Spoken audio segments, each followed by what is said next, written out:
Assalamualaikum warahmatullahi wabarakatuh.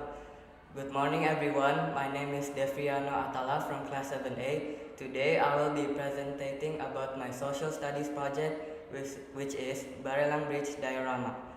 First off, let's start with civic education questions. Number 1, what are the real problems in your local culture? Number 2, why do these problems occur? Number 3, how can you design a contextual campaign to preserve local culture? Number 4, how do you reflect on your personal role in preserving local culture? The answer to that is number 1. One real problem related to local culture in Batam is that many young people do not really understand the history and cultural importance of Barelang Bridge. Many students only think of it as a tourist place, not as a symbol of development, unity, and local identity. Number 2. The cause of this problem are limited lessons about local culture, not enough creative learning tools, and the strong influence of technology and globalization. Number 3.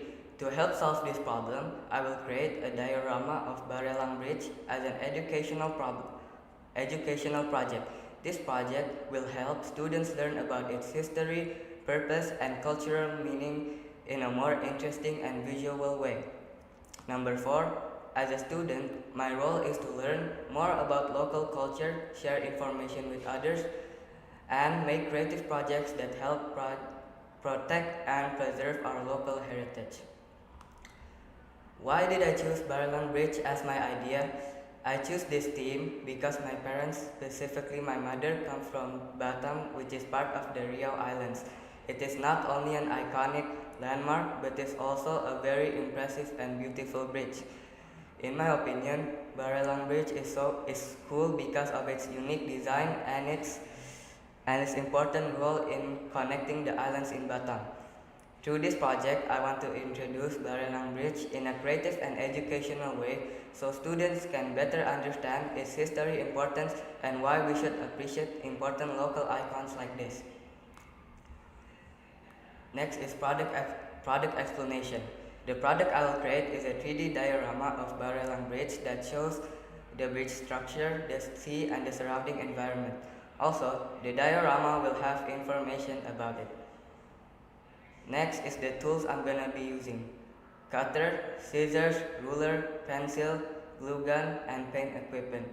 Next is materials: thick cardboard for base, 2 thick cardboard for bridge structure, 3 ice cream sticks or wooden sticks, 4 thin wires for cables, 5 acrylic paint for painting, 6 clay for land shape if needed, 7 small decorative items like cars or tree. Lastly, paper with information about the bridge. My production plan for this is: the first week I'm gonna do research and design sketch. Second week, build the bridge structure. Third week, add cables, paint and details. Fourth week, final improvement. Next is the SDGs. First is SDGs 4, quality education. This diorama helps students learn about history and infrastructure in a creative and visual way. Next is SDGs 11, sustainable cities and communities. Barelang Bridge supports transportation, development, and connectivity. Next is SDGs 13, climate action. The project raises awareness about protecting coral areas and the environment. Coastal areas and the environment. Next is SDGs 14, life below water. Since the bridge is built over the sea, it reminds us to protect the marine ecosystems. Next is SDGs 15, life on land. We should also learn to protect land areas and natural environments around us by minimizing waste. The sketch about the project is like a bridge, and then there is water, and then land, and then there's gonna be cars also. Okay, next, questions for research. 1. What is Barelang Bridge and when was it built? 2. Which islands are connected by Barelang Bridge? 3. Why is Barelang Bridge important for transportation and development? 4. What environmental areas are found around Barelang Bridge? 4. How can students help preserve local cultural icons? That concludes the end of my presentation. Thank you everyone for listening. Wassalamualaikum warahmatullahi wabarakatuh.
Assalamualaikum warahmatullahi wabarakatuh. Good morning everyone. My name is Fabian Ibrahim Hayuningrap. Today, I will be presenting about Jam Gadang, a cultural landmark of Bukit Tinggi.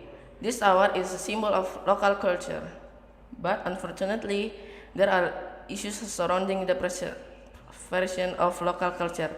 One of the main issues is the decreasing interest among the youngest generation in traditional cultures, the globalization and modern technology. To solve this, I'm creating a miniature jam gadang made of cardboard to spread awareness amongst the global, like SDGs number 4, quality education, SDGs number 11, sustainable cities, SDGs number 13 and 15, climate action using recycled cardboard. Here, how you can make your own jam gadang. First, create the base, cut out cardboard 3 set and 4 pieces cardboard. 2. Build the roof using glue to stick it out the base. 3. Draw the clock face using Roman numerals. For me, this project is about making sure that jam gadang stays alive in people's hearts, usually for the youngest generation. Research question: what is jam gadang? When was jam gadang built? Why is jam gadang important? What makes jam gadang unique? How can students help preserve local culture? I think that's all. Wassalamualaikum warahmatullahi wabarakatuh.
Hello everyone, I will be presenting my midterm project for history, PPKN and English, and I will be presenting about West Sumatra, and which is the specific part Padang.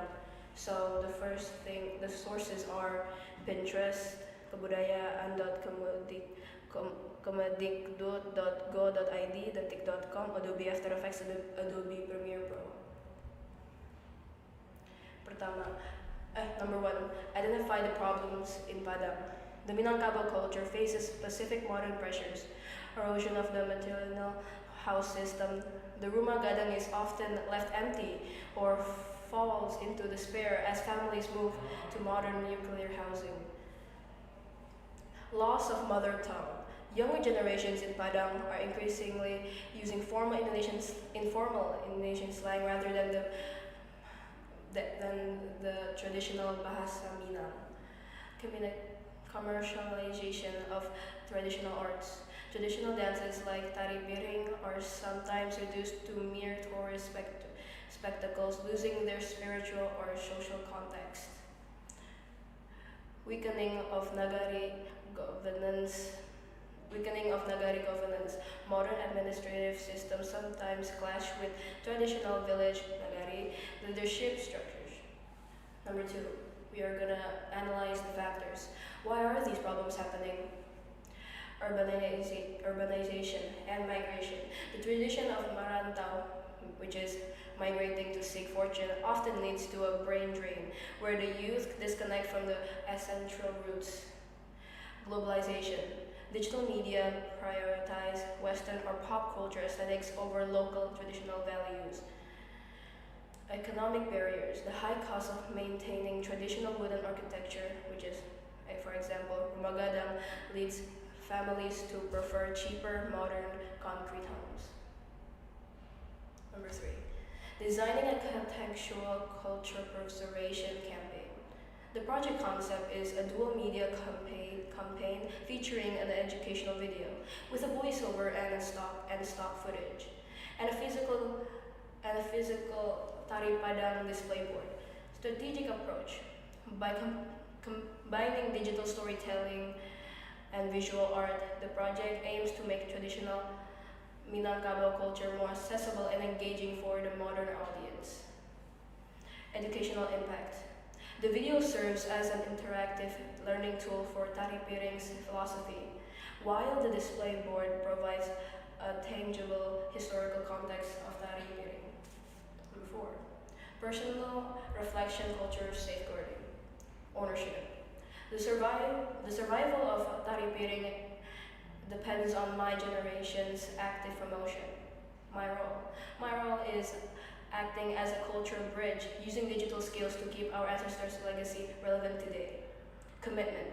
Preservation requires consistent creativity, and I am dedicated to advocating for our culture through modern platforms.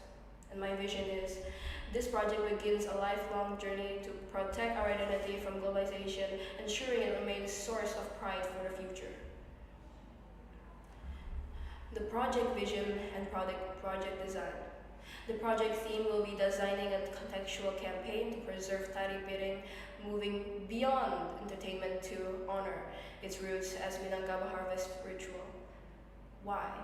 To bridge the gap between ancient tradition and modern youth, ensuring that intangible heritage remains a living identity in the digital age. The product. A dual media approach featuring a digital education video with voiceover and stock footage, and a physical display board for tactical learning. My creation plan is a 3-phase workflow starting with historical research, moving to asset collection, and finishing with video editing and board assembly. Tools and materials that I would need. Utilizing digital editing software like Adobe After Effects combined with physical materials such as foam board, traditional fabric, and infographics. The global impact and the research strategy. The SDG alignment supporting SDG 4, which is quality education by teaching cultural discipline. SDG 11, sustainable communities. through heritage protection, and SDG 15, life on land by honoring agricultural roots. And the product sketches, the display board features a central dancer surrounded by call-out explaining the vacuum grip, the talampong rhythm, and the bajukurung attire. Research framework finding data through 5 key questions. Transition. How did the dance evolve from a harvest ritual into a performance that aligns with modern Islamic values? Ritual to performance. Originally, a pre-Islamic harvest ritual thanking nature spirits, tari piring transitioned into a culture celebration of God's blessing. It now honors the Adat Basani Sharak philosophy, aligning traditional Minangkabau roots with Islamic values without using its original artistry. Physics. What is the science behind the grip that keeps plates attached during high-speed rotations? The physics of the grip. The plates stay attached through a myth of centripetal force and friction by applying precise palm pressure to create a suction-like seal. Dancers use rapid circular motions to lock the plates in place, allowing them to defy gravity during high-speed rotations. Acoustics. Does the clinking of the ring have spiritual purpose, or is it purely arithmetic? The acoustic symbolism, the clinking rings against plates serves 2 functions, arithmetic. It acts as a live percussion instrument, keeping dances in sync with the talampong music. The symbolicness is the sharp sound was traditionally meant to ward off negative energy and protect the sanctity. And the 4th question is identity. How does the costume reflect the social philosophy of the Minangkabau people? The attire reflects the Minangkabau matrilineal society. The loose fitting of baju kurung allows for acrobatic agility, while gold songket patterns signifying culture, dignity. Every drape of the fabric mirrors a wearer's responsibility to their family and community. The 5th question. Role. How can I personally participate in preservation to prevent the dilution of this tradition? The educator. Translating ancient traditions for a modern audience via my video and display. The ethical participant. Providing context and history to prevent the dance from becoming a shallow viral trend. The bridge. Using digital tools to document the wisdom of elders, ensuring the dance's soul survives the tradition. Thank you, that is all.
Today I will be presenting my project for PTS, which is Wayang from Jawa Tengah.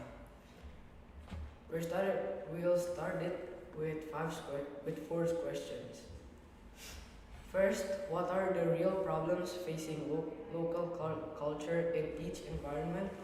Two, what are the factors that contribute to these problems? Three, how can we design a contextual campaign to preserve local culture?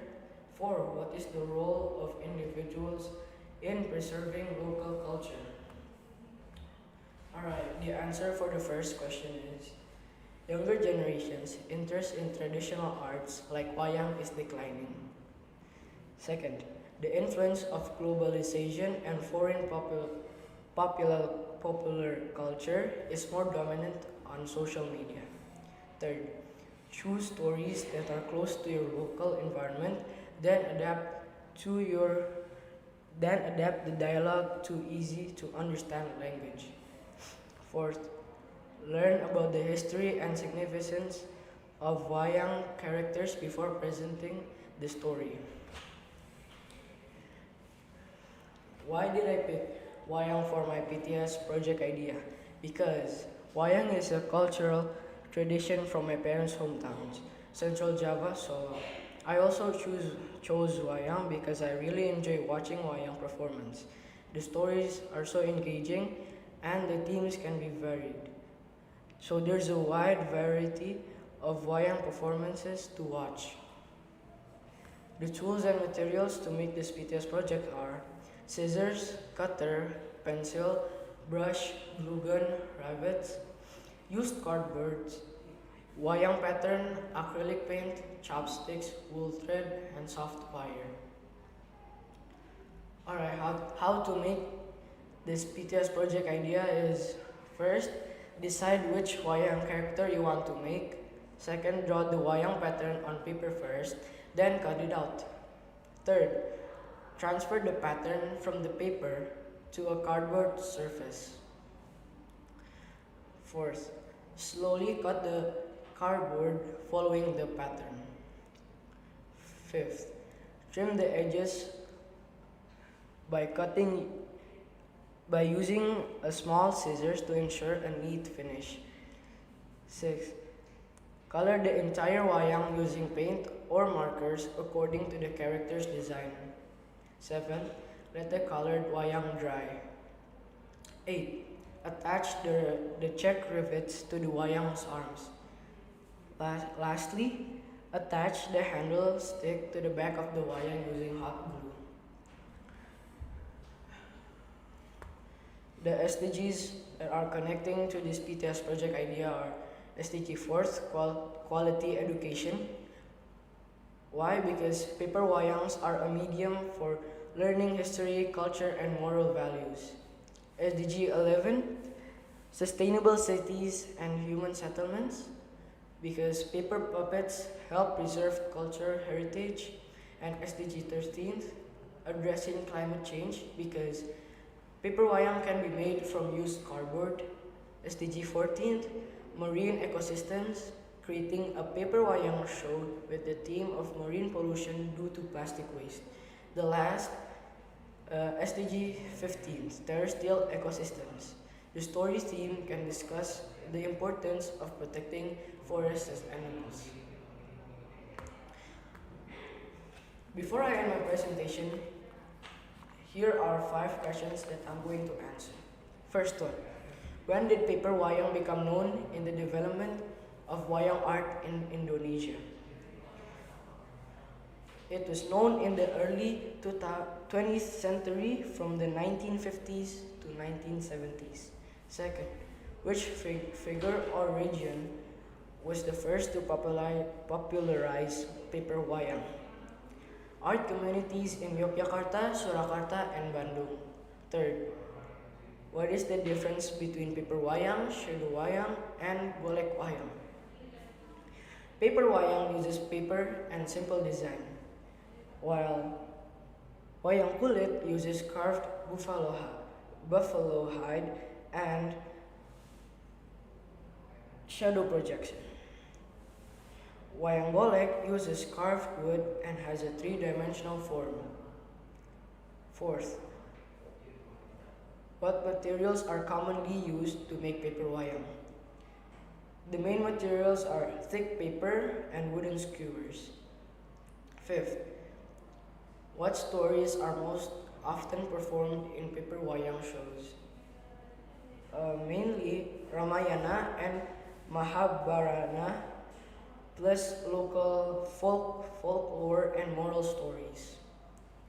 That's all for my presentation. Thank you for listening. Wassalamualaikum warahmatullahi wabarakatuh.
Good morning, everybody.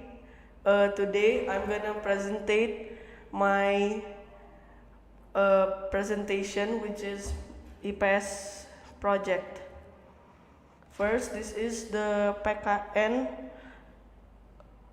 answers. First is number one is problems often arise in every culture in the archipelago. Problems with culinary or food culture include the abundance of traditional foods is sometimes not balanced by the younger generation's interest in these traditional foods, so that they are at a risk of extinction. In addition to the problem of food culture in a region in the form of shift in consumption patterns. For example, a shift to fast food, which is easier to make and does not require a long time to make it. Number 2, food culture issues are usually triggered by lifestyle shift due to globalization. The influence of foreign cultures, economy, social, and lifestyle factors, and a significant lack of interest among the younger generation in trying and recreating traditional foods. These factors cause traditional foods to lose their historical value and identity, leading to their extinction. Number 3, given the above issues, a campaign is needed to promote greater appreciation for traditional foods. Campaigns can be implemented in various ways, using digital media or face-to-face interactions. Creative campaigns can include posters with the tagline, "Mari lestarikan kuliner tradisional sebagai warisan budaya Indonesia," or digital campaigns such as videos. By combining local and modern cultural elements, campaigns will be more easily accepted and have a lasting impact. The last one, number 4, my role in preserving traditional foods is to bravely try and become a consumer of them. Another way to do this is by trying to create traditional foods, to create traditional recipes. Furthermore, I purchase traditional foods from UMKM so they can survive. Furthermore, as the younger generation, we must understand the historical value and philosophy behind these traditional foods. Next is my project idea. This project is to create a work of art related to the culture of my parents' ethnic group. I have chosen the Solo ethnic group in Central Java to discuss, as it is my father's ethnic group. The thing I want to discuss about Solo culture is the food. From this idea, I want to create a project in the form of a video. Why video? Because videos are more engaging because they combine visual, sound, and movement. They also create engagement and are easier to understand. Tools and materials to make a video are camera, laptop, tablet, software, editing software, and lighting equipment. Next is SDGs. First is SDGs number 4, quality education. The connection between this project and education is that we learn about the various cultures and history that we have. Number 2 is SDGs number 11, sustainable cities and communities. Encouraging people to buy healthy traditional foods and be more environmentally conscious by reducing food waste and preserving natural traditional recipes. Next is SDGs number 13, climate action. Climate change significantly impacts food production by reducing crop yields, decreasing food quality, and disrupting distribution. SDGs number 14, life below water. Marine ecosystems play a role as the main source of food, such as fish, shrimp, shellfish, forming local culinary traditions. The last one is SDGs number 15, life on land. Terrestrial ecosystems, including soil, climate, and biodiversity, shape food cultures through the availability of local food sources. Rainfall and soil type determine the types of plants that grow, which in turn shape the food chain and creating habits of local communities. Ibu dan ayahku menikah dengan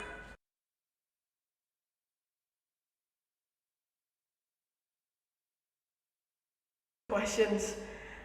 Number 1 is, what is the relationship between food and culture? Food reflects the history, rich traditions, and identity of an ethnic group. Food is a crucial factor in every celebration in the human life cycle, influenced by social status. Indonesia has a rich variety of local foods. Number two, food is an element of what culture? Food is an element of central cultural element. Traditional food is a central cultural element as it is closely linked to the body's adaptations, especially the tongue. Number three is what food is Solo synonymous with. Solo's traditional food is renowned for its sweet and savory flavors, with key icons including nasi liwet, selat Solo, and serabi notosuman. Solo cuisine also offers a variety of unique vegetables and meat dishes, such as tengkleng, timlo, sate buntel, and cabuk ramba. These distinctive flavors make Solo cuisine popular with tourists. Number four, what is the role of food in Indonesia culture? Research show that traditional food has social, symbolic, and cultural functions that strengthen community identity and serve as a means of transmitting cultural values. Number five, what are the ingredients for making selat Solo? The main ingredients for selat Solo consist of beef cooked in a stew, served with various boiled vegetables, eggs, and a thin, sweet, and savory sauce. Thank you for listening to my presentation.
Good morning, teachers and friends. Today I will be presenting to you my SDG product called Danau Toba. First, Danau Toba is a huge lake surrounded by mountains in the North Sumatra province of Indonesia. It formed about 74,000 years ago from a volcanic eruption which was powerful enough to cool the entire planet for several years. Today, it is a quiet area with its deep blue waters and cool climate, and rich Batak culture such as houses around the shores and lake. World record holder. Danau Toba is the largest volcanic lake and the largest lake in Southeast Asia. The lake is about 100 kilometers long and 30 kilometers wide. An island within. In the center of Danau Toba, it has an island called the Samosir Island. It is almost the same size of the country Singapore. Now I will be showing to you my analysis for PKN. First, the first question is the problems in Batak culture. The problems in Batak culture is that the culture and the use of language and songs are not as popular as before because the younger generation prefers pop music over their own culture. The second, the second question is casual factors. The casual factors are globalization and pop culture, which make the younger generation more interested in foreign trends than their own local culture. The third question is 3 ways to help preserve the Batak tribe. The first one is using a Danau Toba diorama, which is my product, as a visual education tool, creating a Danau Toba diorama to introduce the beauty of Batak culture and show the geographical location where the various Batak traditions were born. The second ways is to learning the basics of Batak culture, starting to learn the Batak language and understanding the family lineage. Fourth is the personal experience in preserving Batak dance. My experience in preserving Batak is that I once created a poster about promoting Batak and the facts regarding Batak culture. The analysis in IPS is the idea explanation. The first question is in my IPS analysis are the idea explanation. Why did I choose this project? The reason I chose this project is because this is my favorite Batak place to go. I want to show that protecting the environment is the same as protecting our cultural identity. The second thing is the idea. The idea of the project is to create an educational of diorama of Danau Toba that features Batak culture such as Rumah Bolon, which is a traditional Batak house, a Batak clothing called Ulos, and it aims to remind the audience to visit Danau Toba and learn more about Batak culture. The second question is the product description. This product is a diorama of Danau Toba that showcases the landscape of Samosir Island along with its cultural symbols. It is designed to visualize the harmony between the Batak people and their natural surroundings. This product describes the houses, clothing, and one of their most popular traditional places in Batak, which is Danau Toba. Now, the items that I used to create my product. The items that I used to create my product are the tools are baseboard, recycled paper, glue, acrylic paint, and synthetic grass. The third question are the relation to SDGs. SDG 11, protecting the world's cultural and natural heritage. SDG 4, providing visual education about Toba's history and Batak philosophy. The third SDG is SDG 15, promoting the conservation of Danau Toba ecosystem as a UNESCO Global Geopark. The fourth question in EPAS are the research questions and sources.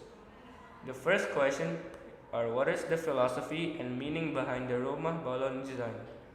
The second is how does the Batak community traditionally protect the lake's environment? Third are what are the current environmental challenges facing the Danau Toba region? Fourth, how can Batak cultural tradition help promote sustainable tourism in Lake Toba? Fifth is why is Lake Toba recognized as a World Heritage Site? That is all for my presentation. Thank you for listening.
everyone.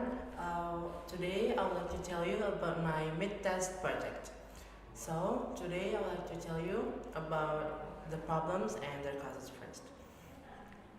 The main problem with the perfume culture in Kalimantan, particularly West Kalimantan, is the widespread cultivation and use of illegal or counterfeit perfumes containing hazardous mistakes and lacking distribution permits. Thousands of bottles of illegal perfume are spread in the Kalimantan urban area, especially in Pontianak. Followings are the problem points regarding perfume in the region. First, we have the safety risk. In addition to the issue of hazardous materials, the use of non-standard perfume products carries a fire risk. Maybe it's as dangerous as gas. Issues related to perfume in the cultural context of Kalimantan, particularly among the Dayak people, are often rooted in shift in traditional values and commercialization. The primary causes include the shift from the use of natural or traditional fragrance, imbued with magical or religious as the challenges of preservation and endangered local botanical fragrance heritage. Next is my SDGs plan. Well, in this project, I wanted to create a homemade perfume using lilies. No, not actually lilies. There are lots of flower from Kalimantan, and of course without any harmful ingredients, because they have a very pleasant fragrance. Flowers that I choose also have a positive effects to our emotional and physiological well-being, and can even be used on a traditional medicine. My products also have a relation to the SDGs. Perfume production generally falls under the SDGs in number 12, responsible consumption and production. This goal focused on the use of sustainable raw materials, the reduction of hazardous waste, and the environmentally sound management of chemicals in the manufacturing processes of the cosmetics and fragrance industries.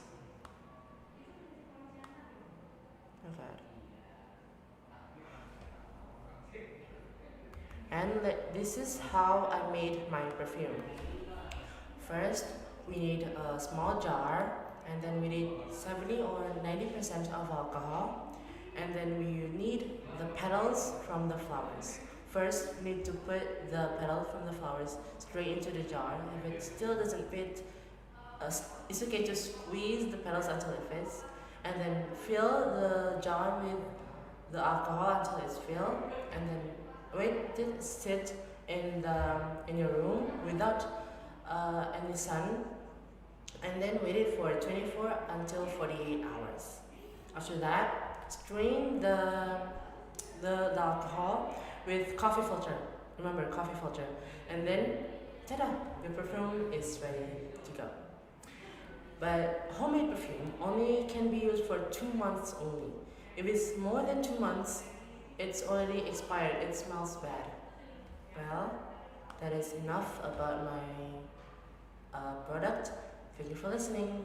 God bless.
7A as absent number 20, and today I am going to presentate about my PTS project.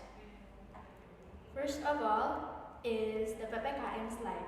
So in number 1, we see that in 2026, Padang, my home country, has many problems such as criminality, bencana alam and ecology, and conflicts and wars such as the agraria conflict, and there's many conflicts about land. In number 2, we need to learn what is the cause of these problems. So the causes of these problems are racist intentions and bad intentions, such as racism, and they are towards to a group called Sara, suku agama ras and antar golongan, or in the English language, race, religion, and sociality teams. Number 3 and number 4 has my campaign projects, and they are called Harmony in Each Other, which teaches us to be more harmonic to each other and also to have good intentions and be nice to each other. And in that slide, there is a link to my campaign poster. For the next slide, which is slide number 3, we learned many stuff. First of all, the theme explanation. For this PTS project, I got the land of Pembangunan and the city is Wamena in Kabupaten Jaya, and the theme is a healthy blue world. Referring to the fact that the fish and marine life in the Papuan Highlands region and the West Sumatra are currently in an unstable condition, plus negative conditions, this theme was put to raise public awareness of this topic. A Healthy Blue World depicts a healthy ocean free from pollution and waste, with marine life still alive and thriving and unharvested. The endangered fish species of Papua oceans are the fish of minke, fish of Billy, and rinwak fish. In the bottom corner, we have questions and websites, and the questions I used to make this research is number 1, photo proof of fish getting hunted down, number 2, fish near Sumatra Barat that are endangered, cases and times where our fish were in danger and also our seas were in danger, and also Padang conflicts in 2026 for the PPKN slide in number 1. The next slide is Presentasi project, or the project explanation. On the left side of this slide, we have the sketch of this project, and also there's an image that is expected to become a project for the second SDGs presentation, which is right now. It is hoped that this will develop public and environmental awareness to protect the seas in West Sumatra and might even protect the seas of Indonesia as a whole. The artwork that I made in the sketch is dominant in blue and has a clay mock-up of the ocean. On the left of the side of the project, there are the 3 endangered species that are in the oceans of West Sumatra. In the center side, there are the proof and the problems that we have in our oceans, and on the right side is the proof and the solutions we can do to prevent these problems. This is a really short project, so I'm just going to show you the connection to SDGs and history. My project is connected to SDGs and history because this project is linked to SDGs number 4 and 11 because it aims to raise awareness that more people can learn about the ocean and the dangers that are happening to our ocean right now as an education to prevent recurrence or for it to happen again, which matches with the point of SDGs number 4, quality education. We can also take these lessons to make a stable and thriving community, which fits the standard of SDGs 11, thriving cities and settlements. In addition to SDGs number 4 and 11, there are also links to SDGs number 13, 14, and 15. Number 13, environmental awareness of marine pollution issues can lead to helpful actions to address the current climate change crisis, which can help the world. Number 14, by caring for the marine environment and speaking out loud, marine life, including those that are threatened, can also be fixed and can live peacefully now. Number 15, not only focusing on the sea, we can also focus on the land. Since the pandemic and even before, There have been many cases of animals and plants becoming increasingly endangered, and also they are hit with the impact of the dangers that are happening with the ocean, such as when we do something harmful to the ocean, the land will get impacted with a tsunami or a flood. This can have a connection with histories too, such as the eruption of the volcano of Krakatau and the tragedy of KMP Kampomas number 2. Now, since this is a short project, I am finished, and also thank you for listening. Waalaikumsalam warahmatullahi wabarakatuh.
Assalamualaikum warahmatullahi wabarakatuh.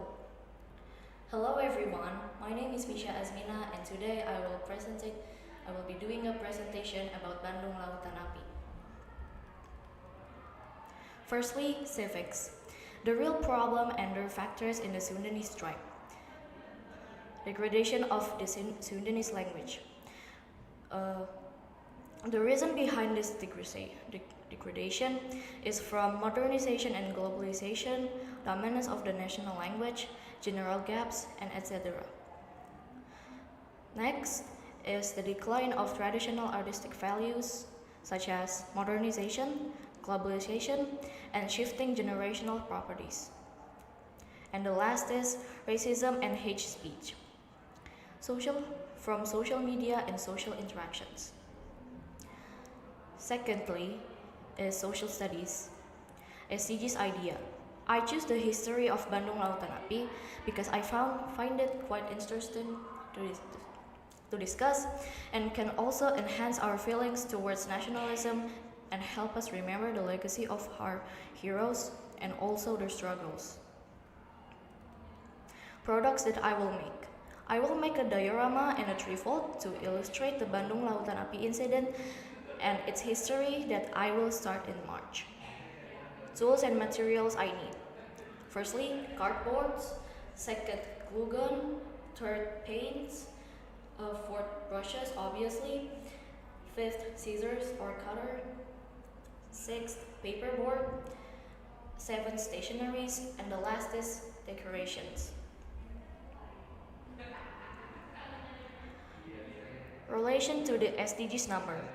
Quality of education, SDGs number 4.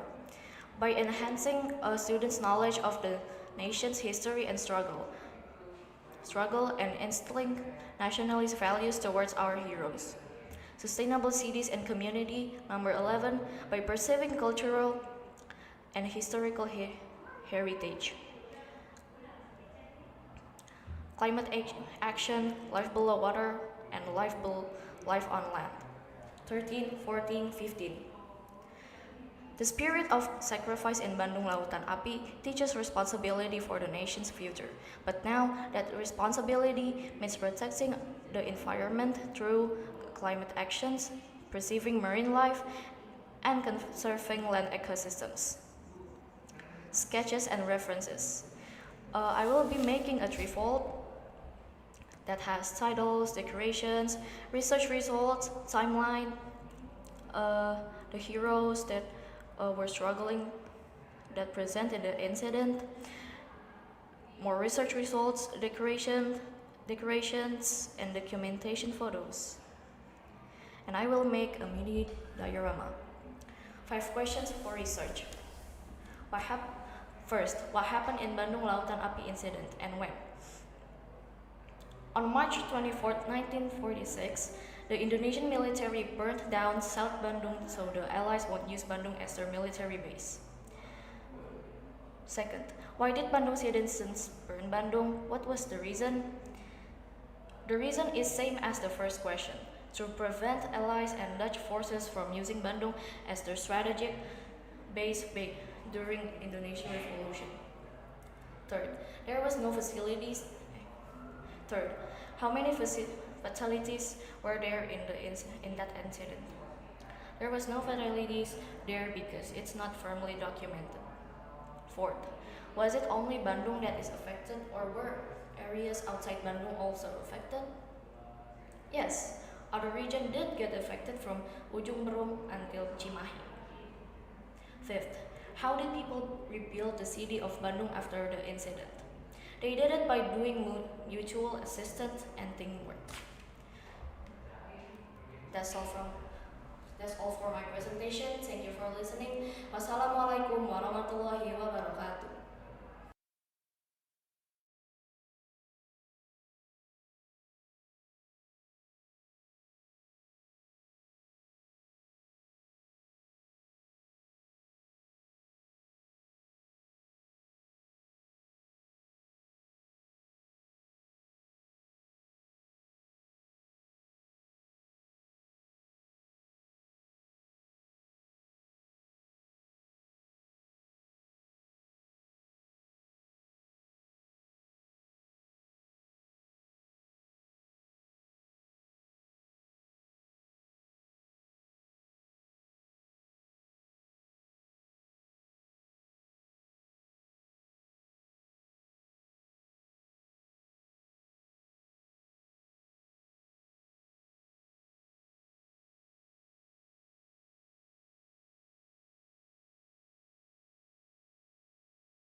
Good morning. In today's presentation, we will discuss about Ngawi culture pop-up book. And in this assessment, we will discuss about social studies, where we understand the main project, and also civic education, where we create solutions for cultural challenges. That's it. First, we head to social studies. You know Ngawi, right? It's part of East Java. My mom was from Ngawi, that's why I chose this theme. This project introduced the local culture of Ngawi, including its traditional dances, traditional houses, and also local foods from Ngawi. This theme is chosen because many people today are less familiar with traditional culture due to the influence of global trends. By presenting the culture of Ngawi, it is hoped we and our future generation can still recognize Indonesian culture better. Now, let's head to the project, our main project. That's how we'll introduce the Ngawi's culture. We'll use a pop-up book. What's a pop-up book? A pop-up book is a book that displays 3D object that pops up in each page, but will blend in with the page as soon as the page is closed. So the pictures aren't just flat pictures like in normal books, but there are objects that stand up, not just standing pictures. A text with description will also be added to every pages to describe the subject. There will be 5 to 10 pages in one book, with each page representing different parts of the culture. Crafting a pop-up book is pretty simple. Costing only some sheets of paper, glue, scissors, but for more accuracy, you could print the pages is to type the text easily with your phone or computer. Now we head to a step-by-step tutorial on how to make a simple pop-up book. It's pretty simple, trust me. First, you must prepare the materials such as paper, cardboard, scissors, glue, and coloring tools. Next, you could design the content for each page based on the themes you want to show. Then, attach the pop-up book pieces onto each page carefully.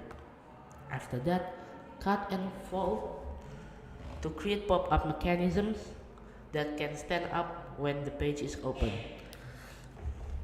The mechanism varies. Now, the last one. Finally, decorate and color the book to make it more attractive and easy to understand. This project also have relations with SDGs. It is involved with SDG number 4 about quality education. This project helps people learn about Ngawi culture through an interactive pop-up book. And then there's also the SDGs number 11, sustainable cities and communities. This project helps preserve cultural heritage such as traditional dances, traditional houses, and local foods. Also, there were SDG number 13, climate action. This project promotes environmentally friendly creative activities by using simple materials. SDG number 14, life below water. This project raises awareness about reducing waste by encouraging the use of creative educational materials instead of excessive consumption. And lastly, this SDGs number 15, life on land. This project encourages the use of paper-based responsible materials that support environmental awareness. Where do I get all of these informations? Firstly, I make 5 questions to research in the internet. First, there is the culture of Ngawi. What are the culture of Ngawi? There were traditional foods such as sambal leto, one of my favorites. There's tari orek-orek, a traditional dance, and also rumah joglo, a joglo. The house is not just in Ngawi, but it's mainly in East Java. Second, why is it important to preserve the local culture of Ngawi? If we don't preserve the culture of Ngawi or other traditional cultures in Indonesia, we will potentially lose all of them because younger generations were influenced by social media and encouraging contents from the internet. 3. How can traditional culture be introduced to younger generations in an interesting way? You can make cool and creative looking, and that is very interesting for younger generations because our younger generations, including me, would be interested with some of the creative tools. 4. What is a pop-up book? A pop-up book, like what I said earlier, is a book that displays 3D objects. The objects stand like a wall, but it can blend in the book as soon as the page is closed. And lastly, number 5, how can pop-up book help people understand and appreciate local culture? Its interactive design could help many people understand our local culture better. I got all of these information from detik.com, msn.com, kumparan.com, tempo.id, and liputan6.com.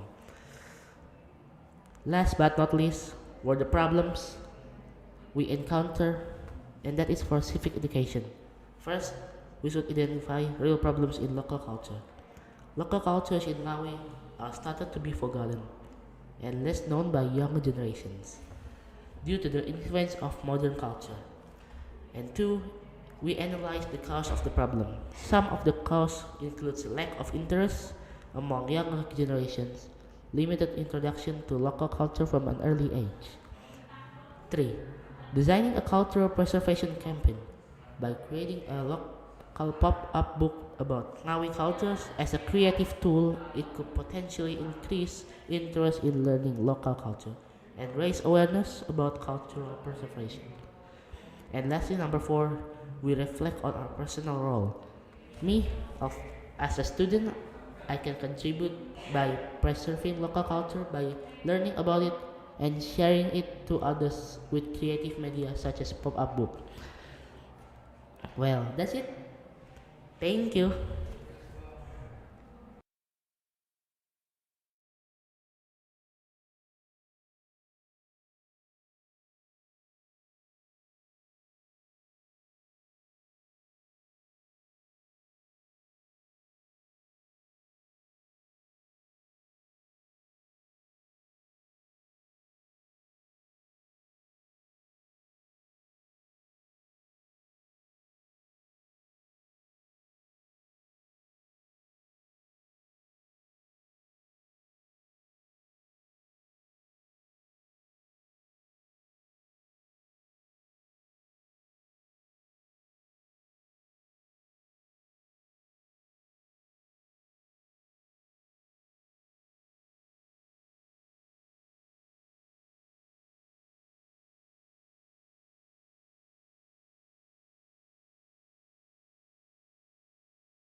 Um,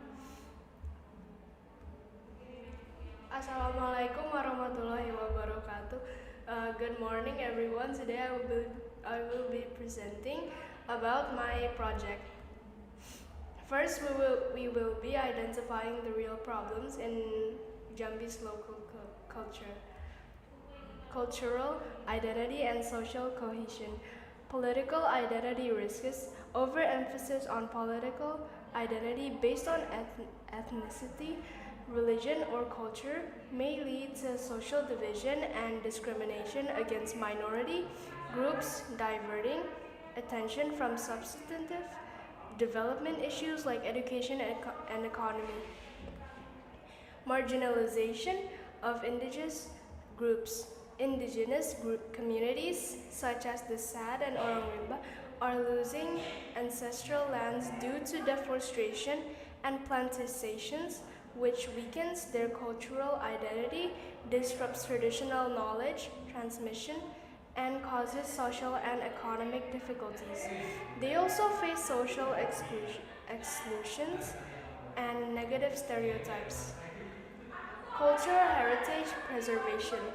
Threats to historical sites. The Muara Jambi Temple Complex, a nationally important cultural heritage site nominated for UNESCO World Heritage status, is seriously threatened by coal industry activities like unauthorized stockpiling, which damages its physical structure, authenticity, and cultural landscape.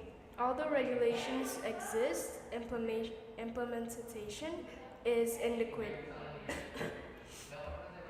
This line of traditional arts, young people's lack of interest in traditional cultural like Zapan dance, wood carving, and batik may lead to the loss of these art forms.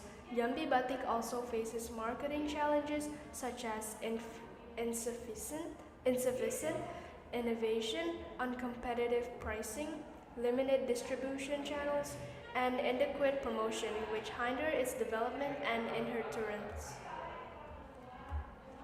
Now we are going to analyze the factor causing problems. Economic drivers, priority on extractive industries.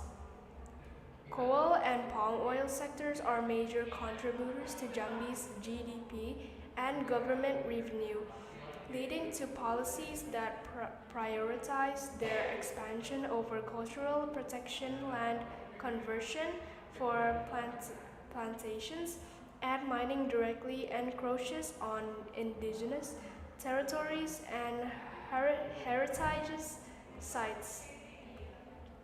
Limited economic opportunities in culture.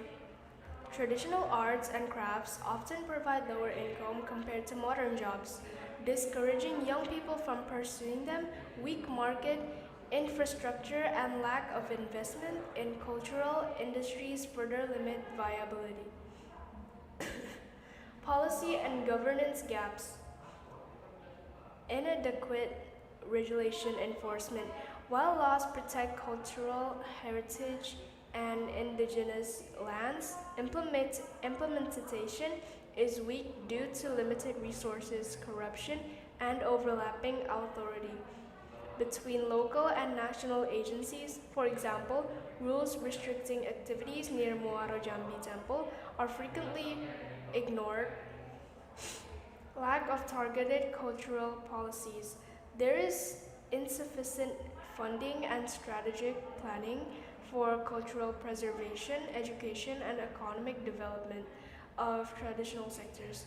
Minority and indigenous groups are often excluded from policy-making processes. Now I will explain about my product. Kue muso is a traditional Indonesian moist cake with a distinct regional variations across Jambi and South Sumatra or Palembang. This cake is made from steamed flour, wheat flour, chocolate powder, salt, powdered sugar, warm water, cooking oil, eggs, thick coconut milk, vanilla, pandan juice, and cornstarch.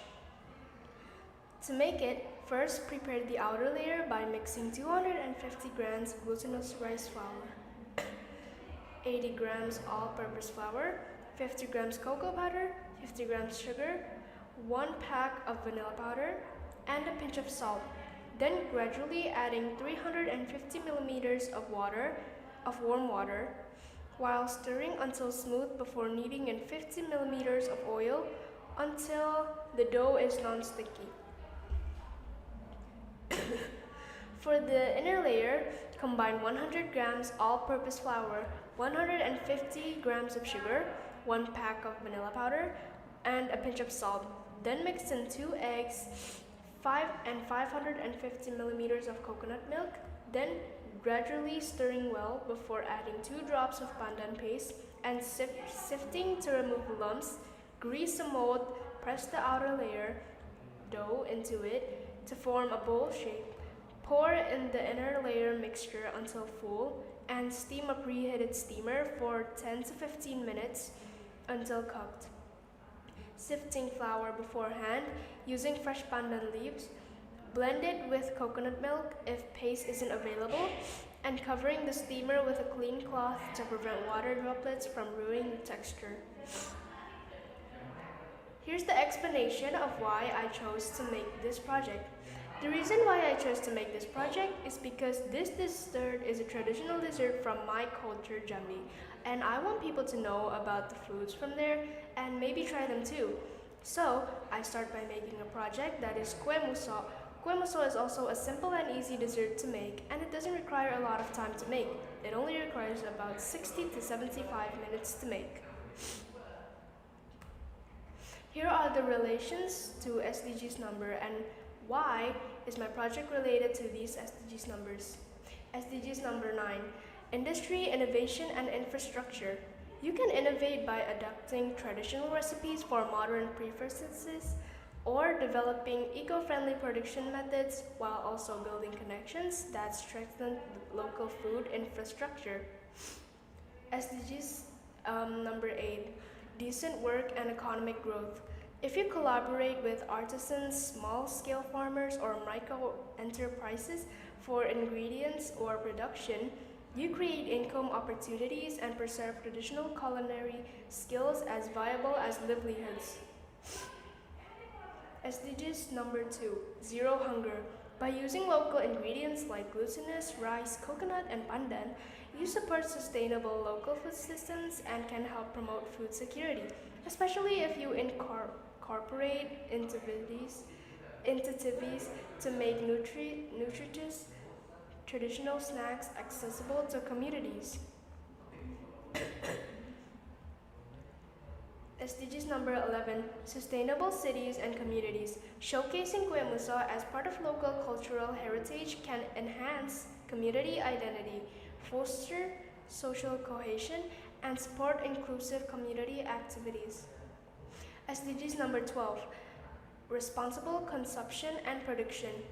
Using biodegradable packaging, reducing food waste during preparation, or sourcing ingredients from sustainable farms contributes to more responsible practices.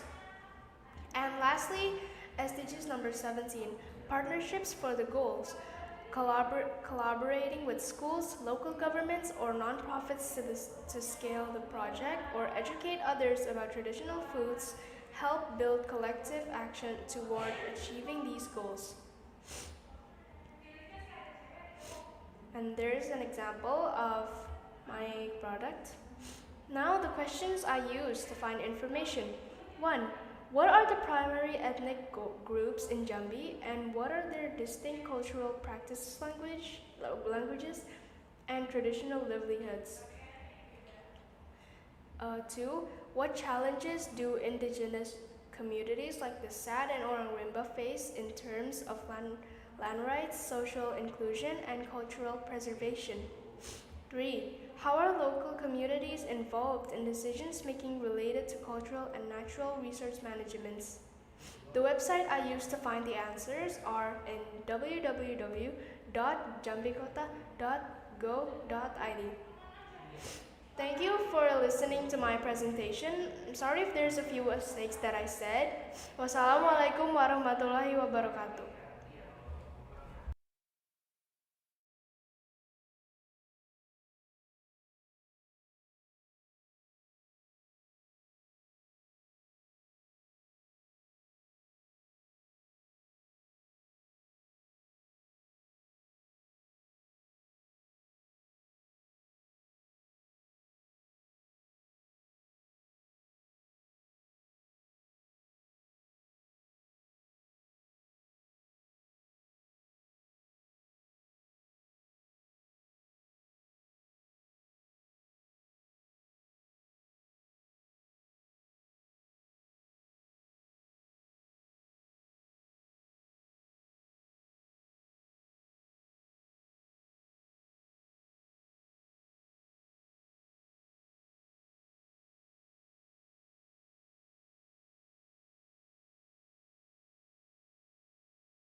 Assalamualaikum warahmatullahi wabarakatuh.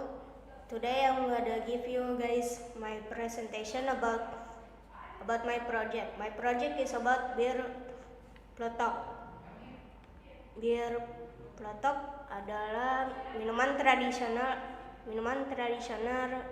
dari Betawi dan terbuat dari ginger, lemongrass, and saffron which which gives the red color. This drink is forgotten because today's generation prefers trendy drinks like boba or other sweet beverages. This drink is considered an old school drink or just an herbal drink. The appearance is old fashioned looking. Many people mistakenly took this drink as a beer because of its name. How to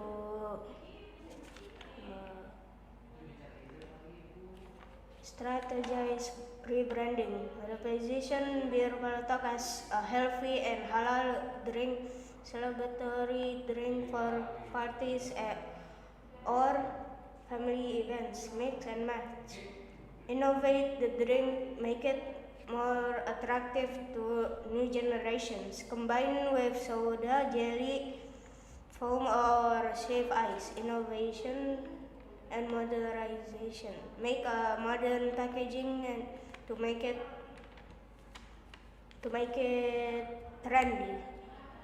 Bridge to future. We are generation that connects the richness of the past with progress of future. We must not let this heritage disappear. Small step, big impact. Start by tasting it, liking it, introducing to your friends.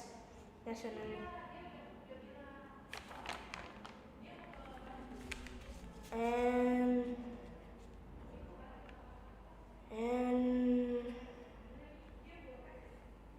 that's it. That's about my presentation. I'm sorry if there's a mistake. Wassalamualaikum warahmatullahi wabarakatuh.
Assalamualaikum warahmatullahi wabarakatuh. Good morning, everyone. My name is Norah Emily Pembangunan. You can call me Norah. Today, I will present my project about preserving Batak culture, especially Ulos fabric. I will start with PPKN. For PPKN, I will talk about 4 topics. Number 1, cultural problems in Batak Toba community. Many young people are starting to forget Batak Toba traditions. There is a lack of understanding about traditional laws and customs. Traditions are often treated as just a formality, not just something meaningful anymore. Number 2, factors causing the loss of Batak culture. Number 1, parents only teach a little about traditional customs. Inter-ethnic marriages make cultural traditions less practiced at home. Number 3, there are too many rules in the traditions, so young people feel like it's complicated. And the environment makes some Batak youth feel embarrassed and shy about their identity. Number 3, idea for Batak culture preservation program. The program is called Ulos Wearing Day. Students wear ulos on Cultural Day at school.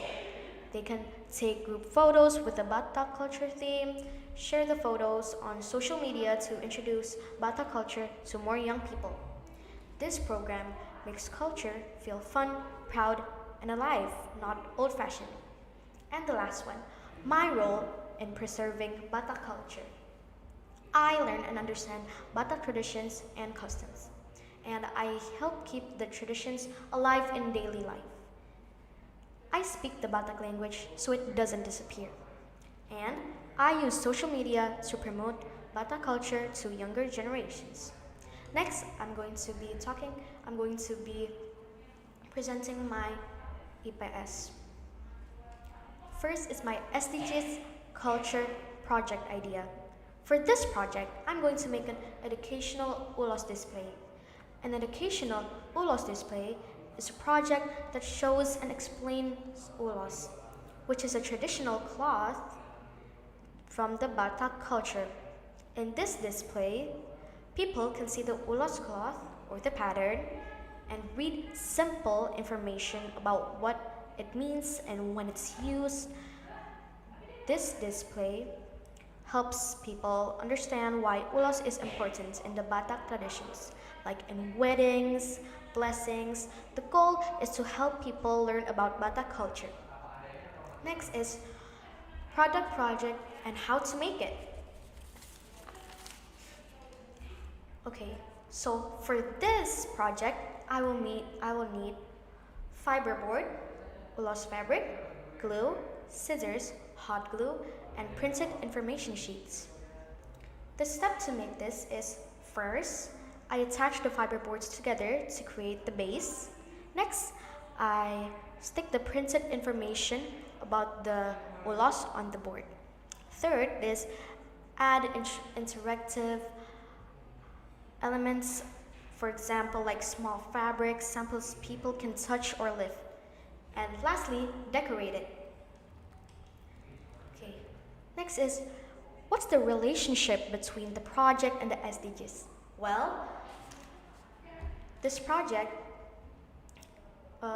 has a relationship with SDGs number 4, 11, 13, 14, and 15. Start with SDGs number 4, quality education, providing cultural education so students can learn about the Batak traditions. SDGs 11, sustainable cities and communities, helping protect and preserve cultural heritage.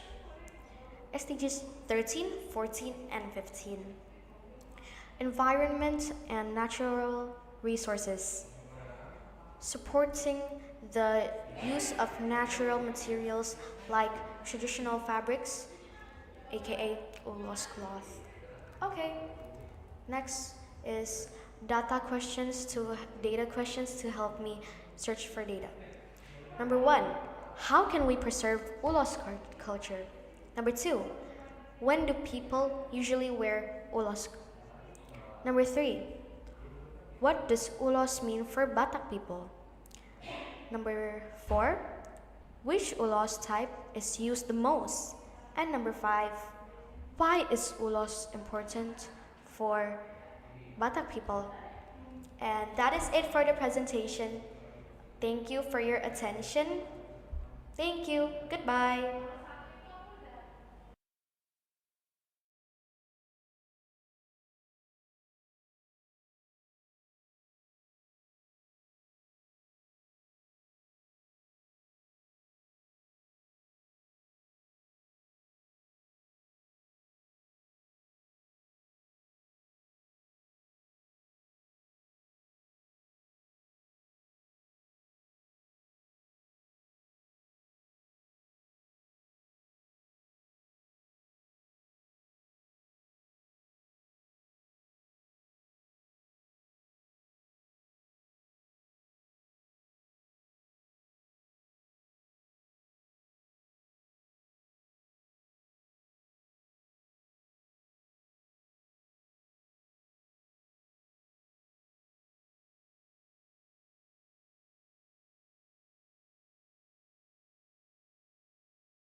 Assalamualaikum warahmatullahi wabarakatuh. Today I will presenting my project that I will make. Before we start, I will introduce myself. My name is Radianita Puspitarani. You can call me Ara. I am from class 7A, absent 26. First, I'm going to answer all the questions in PKN of identifying problems in Jakarta. In Jakarta, there's a problem that ondel-ondel was used for making money in street. The reason of problem is because lack of understanding. So many buskers using ondel-ondel for money. Solution of this problem is ondel-ondel must be returned to the original function as Betawi culture, not for busking on the streets. The role of this problem is we can take care of cultural values with official performs. Now I'm going to show you guys my project idea. My project is a diorama statue Bundaran HI. Why did I choose this idea? Because this statue is the most iconic statue in Indonesia and have a high historical values. This project can help students to learn more about statue Bundaran HI. The explanation ideas of my diorama is I'm going to build the building around the statue and I'm going to put a board that fill the information of the statue. The materials and tools that I'm going to use is a glue gun, cardboard, half-face paper, scissor, cutter, white info board, and pen, spidol, and a printed image from the internet. This project supports SDGs 16, 17, 12. The interaction of the public transport and open space around Statue Bundaran HI and good governance. SDGs is the SDGs 16. Show cooperation between government and private sectors. SDGs 17. And use eco-friendly materials as SDGs 12. Also, there is SDGs 4, 11, 13, 14, 5, 15 in it. And this is my project going to look like this. Question that I use for searching in internet is what are the problem in Jakarta? Is from in PKN floods, surf, traffic jams, unhealthy air pollution. Sejarah and is the statue Bundaran HI is an iconic statue in Indonesia? Yes. Diorama City example and the web that I use is Compass.com, Detik.com, Wikipedia, and Pinterest for the image of example of my project. And that's it. That is my presentation. Thank you for listening. Sorry if there any wrong word. Thank you.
Morning, friends and teachers. Today, allow me to presentate my presentation product. Before that, allow me to introduce myself. My name is Raylin Firya Kusumo, or you can just call me Raylin. Now, let's begin. Identifying real issues in local culture. Rising raw material costs, declining quality, and health concerns. Analyzing the factors causing problems. The price of fish often increased due to limited supply and high demand. Inflation and rising transportation costs also makes ingredients more expensive, and small businesses have limited capital, so they struggle to maintain quality. Increasing awareness of healthy eating makes people reduce fried or high sugar foods. Pempek is often fried, served with sweet sauce, which may be seen less healthy. Contextual local cultural preservation campaign. I choose pempek Palembang for my project because it's a popular, well-known dish most Indonesians love.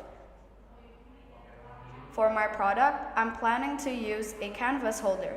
It's made out of wood and used to hold a giant canvas, so it can be well seen by other people. The tools I need to make my product is a giant canvas. I'm not sure what size it is. A canvas holder, a paintbrush with different sizes, and paint. Reflecting my personal role in local culture. Preserving local culture supports education by integrating local history and traditional foods into school lessons. SDG 11 promotes the protection of cultural and natural heritage. Climate change affects fish availability, which is the main ingredient of pempek. Tapioca flour depends on sustainable agriculture. Since pempek is made from fish, sustainable fishing are necessary. Questions. What's the name of the product I'm making? The answer is pempek Palembang. What is the name of the sauce usually used when serving pempek? The answer is cuko. What is pempek made out of? The answer is mostly made out of fish. What are the SDGs mentioned in this product? The answer is SDG 4, SDG 11, SDG 13, and SDG 15. The final question, what are the tools needed for this product? The answer is a paintbrush with different sizes, a canvas holder, and paint. Thank you for listening to my presentation.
Hello everyone, good morning. Today I will be presenting my presentation. So the title of this presentation is called The Traditional House of Bangka Belitung, or we could say it Rumah Panggung. My name is Randall from 7A. Now please enjoy and listen. The first explanation we're gonna talk about is social study. The first number is called the explanation of SDG is culture project theme idea. Why I chose it? What's the idea?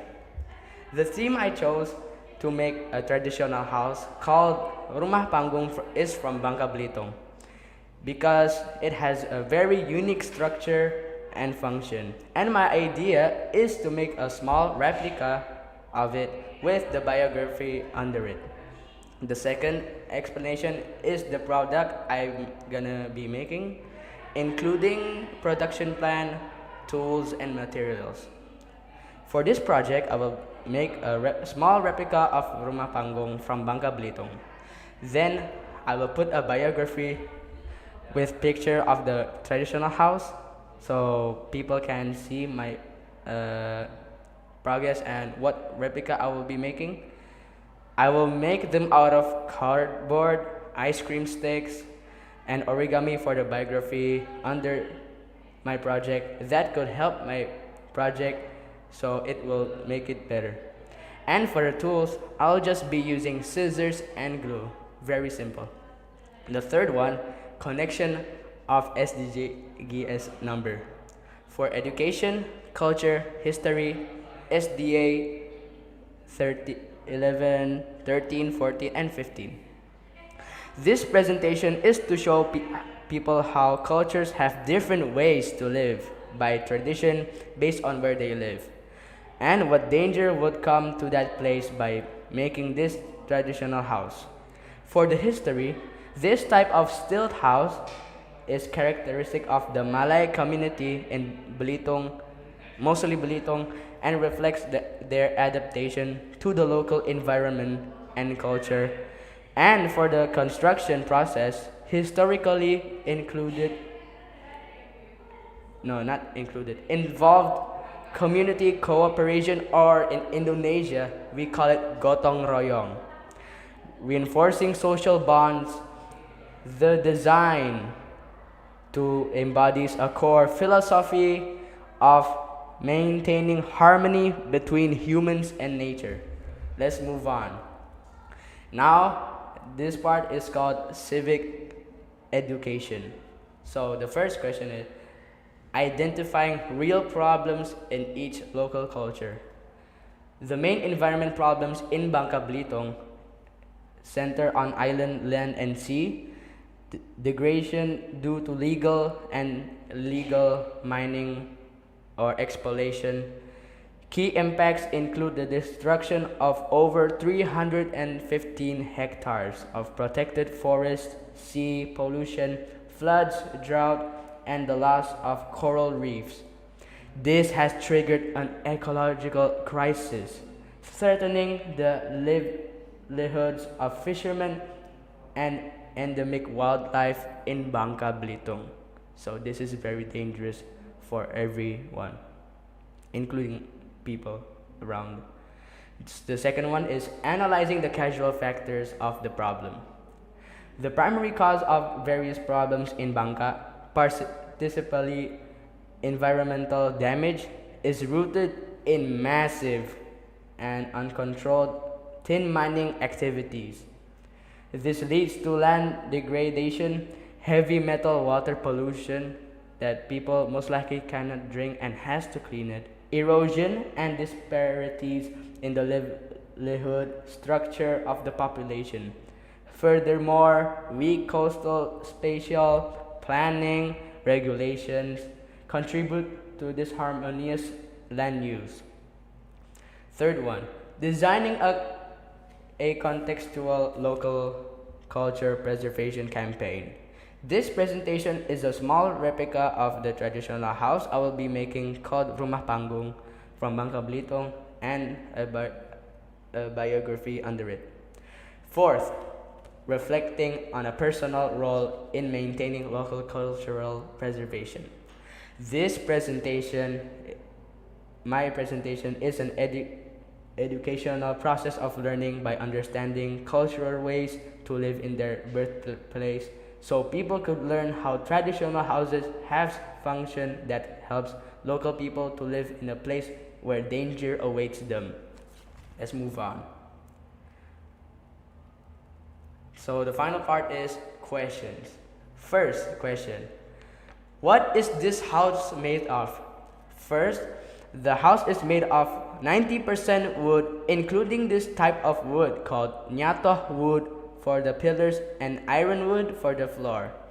For the roof is typically made from sago palm, leaves or palm fiber. The walls are often made of bamboo or barks. And for the foundation is made of granite, commonly found in Belitung, the other island other than Bangka. The main function. Okay, wait. Second, what is the function of this house? The main function is to protect the inhabitants from floods and animals while also allowing for circulation to keep the house cool in the local climate. Third, why is it important? It's important because the design reflects the philosophy, traditional values, and social orders of the local people and a physical representation and absolute identity at the region's culture and the history of the local Malay community. Fourth, what shape does this house have? This house has the shape of a stilt house and it has a surface area of approximately 500 hectare meters. 500 square meters. And last of all, fifth one, what danger awaits this house? So most of my explanation there is only come to floods, animals, and climate change.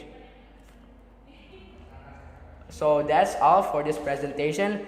Sorry if there are mistakes. Thank you for listening to my presentation. Goodbye.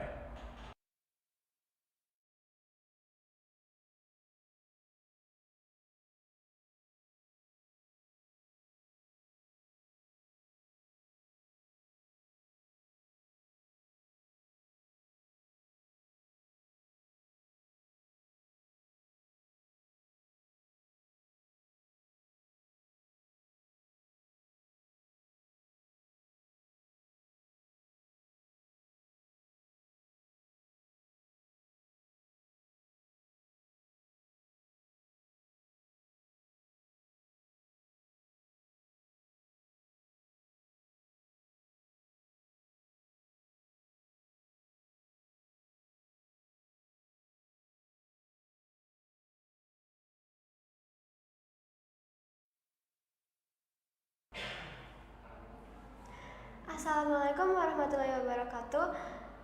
Good morning everyone. My name is Sabia Fitri Maria. I am from class 7A and today I would like to present my SDGs project about jam gadang from West Sumatra. First, there are some problems that are related to Minangkabau, which is my local culture and my father's hometown. The problems are lack of Minangkabau cultural awareness among younger generations. Second, limited understanding of the history, traditional building, and icon. For example, jam gadang. Preservation and maintenance challenges due to old structure, weather, damage, large number of tourists, etc. The causes of the problems are limited access to the culture information centers and exhibition, insufficient promotion of local culture, lack of cultural education in schools, influence of globalizations and social media, and lastly, migration causing younger generations to move away from their cultural roots or hometown. To preserve my Minangkabau heritage, I will share my information and promote awareness by making a diorama of jam gadang and create a poster that shows the informations and interesting facts about its history and significance. By creating diorama of Jam Gadang, I will help introduce its history and culture to others. Through this project, I aim to increase appreciation, encourage cultural pride, and support the preservation of local heritage in a simple but meaningful way. The project that I will make is a diorama and a poster of Jam Gadang, the iconic landmark of Bukit Tinggi, West Sumatra. I chose this project because Jam Gadang is an icon of my father's hometown. Through this project, I hope people will know more about Jam Gadang's history and interesting facts about it. My production plan is making sketch of Jam Gadang diorama, build the tower structure from cardboard, create Minangkabau's traditional roof, and then paint with acrylic and decorate it. The tools and materials that are needed are cardboard, glue, acrylic paint, ruler, cutter, a marker, and a pencil. This project is related to several SDGs as it aims to educate viewers by giving information on traditional culture, especially Minang culture. SDG 4, quality education. SDG 11, by sustaining cities and communities on protecting and safeguarding the world's cultural and natural heritage. SDGs 13, climate action. SDGs 14, life below water. And SDGs 15, life on land. As I'm using material wisely and caring for the natural sources. The project will showcase a diorama of Jam Gadang, which is an icon in Bukit Tinggi, West Sumatra, and the poster of information and history of Jam Gadang. Some of my research questions of Jam Gadang are: what is Jam Gadang and where is it located? Jam Gadang is a 27-meter high clock tower that becomes a sign or icon or landmark of Bukit Tinggi, West Sumatra, Indonesia. When was Jam Gadang built and who built it? The Jam Gadang was built in 1926 until 1927 by a native Minangkabau architect named Yazid Rajo Mangkuto Sultan Gigi Ameh. Third question, why is Jam Gadang considered an icon of Minangkabau culture? Jam Gadang is considered an icon of Minangkabau culture because it's our architecture that adopts the typical gonjong roof shape of Rumah Gadang, symbolizing the identity and local cultural values. What is the fourth question, what is the cultural meaning of roof design of Jam Gadang? At first, Jam Gadang's roof was round with the rooster statue at the top.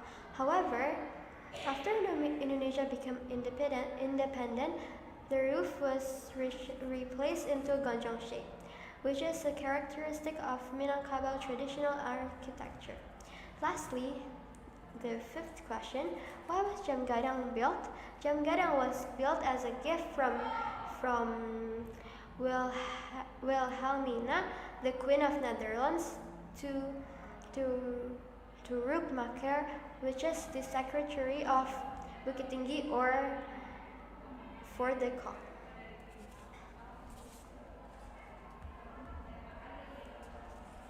This diorama, my diorama, is a miniature of Jam Gadang clock tower. It is made of cardboard. The tower has 4 large clocks on each side and a unique roof shape inspired by the traditional Minangkabau house. It will also be completed with a poster of information and history about Jam Gadang. And that's it for my mid-test project presentation. Thank you for listening. Wassalamualaikum warahmatullahi wabarakatuh.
Assalamualaikum warahmatullahi wabarakatuh. Good morning. My name is Tangguh. Today, at this presentation, I will explain my SDGs idea. First, for the SDGs, I pick Betawi as my idea because I find the history quite interesting to be shown in public, which can also show our feelings toward the culture and history to also appreciate cultures and nationalism. First, problems and their factors in the Betawi or Javanese ethnic group. Degradation of Javanese language, globalization, majority of national language. Decline of tradition and culture, modernization, and shifting generation priorities. Racism and hate towards culture, also known as due to social media and social interaction. Product that I'll make in my SDGs, I will make a short comic about animals and culture that are slowly losing the presence in Java, and clay sculptures of fauna and flora in Java that are endangered. Example of Elang Jawa. Tools and materials that I will use are paint, varnish, clay, decorations, toothpick for detail for the clay sculpture, paint, brush, pencil, and comic maker or mold. Relations to the SDGs number. Quality education by enhancing students' knowledge of their nation history and struggle. Instilling nationalist value towards our heroes. Sustainable cities and communities. By preserving cultural and historical heritage. Climate action, life below water, and life on land. The Raging Citizens in Jakarta, made 1998, teaches us responsibility for our future. But now that responsibility means protecting environment through climate actions such as reforestation, preserving marine life, and conserving land ecosystem. 5 questions for research. 1. What is the cause of the conflict riot May 1998? The conflict caused due to corruption, Indonesia's financial crisis, and political issues or discontent. 2. What should we learn more about the riot of May 1998? We should learn more about the incident because the riots involve racism towards the Chinese, including targeted sexual assault, and point to the need for human rights. 3. How do we prevent riots that may cause similar? We can prevent riots by addressing root causes through social media. 4. How many fatalities were there in the accident? The May 1998 riots in Jakarta resulted over 1,000 or 1,200 deaths, over a vast majority with fire-related injuries, while the rest are caused by gunshots. 5. What happened after the incident of riot May 1998? This riot ultimately led to the resignation of President Suharto and the fall of the New Order government. Thank you for listening to my project.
evening. My name is Zaneta Hairawardani Putri Hartanto.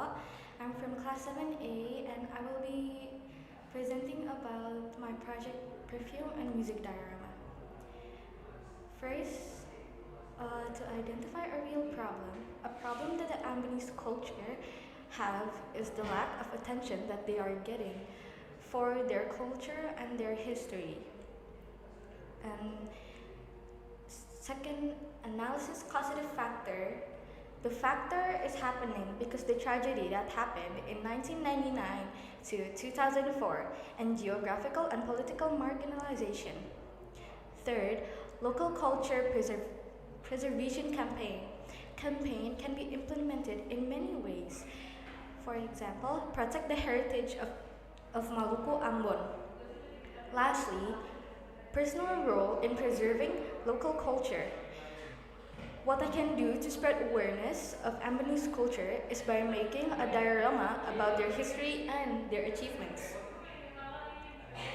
Why I picked Ambonese culture for my project is because Ambon is rich for their history of herbs and spices, especially pala and cengkeh, and that they were elected to be the City of Music in 2019. And my idea for the SDGs project is to make a diorama. Half of it is Ambon's wealth in herbs and spices, and the other half is about how they were elected to be the City of Music in 2019. For the planning, I plan to start buying the materials in the start of March, and I will be making the diorama in middle of March. And the materials that I will need are stationery, perfume, scissors, infraboard, color paper, and cardboard. And the links to the SDGs, there's 3 for mine. There's SDGs 4, education, the relation that is that we can learn more and get to know about our culture better. 11, history, we get to learn more about the history of our culture. 15, life on land. Ambon has mountainous, fertile terrain and the surrounding sea. The questions that I have is number 1. Why is Ambon rich in their history of spice and herbs? Ambon is rich in their history of spice and herbs is because from the spice and herbs, it's proof that Ambon had interaction with the outside world. For example, with Arab. Arab used to speculate that pala, cengkeh, kain tenun, and etc. were from India. But Ibn al-Fatih proved it wrong by saying it's from Maluku Ambon. Second question, why did UNESCO choose Ambon to be the City of Music in 2019? Ambon was picked to be the City of Music because Maluku has built infrastructures. For example, like the stock of SDM, Air Mancur Patimura, that's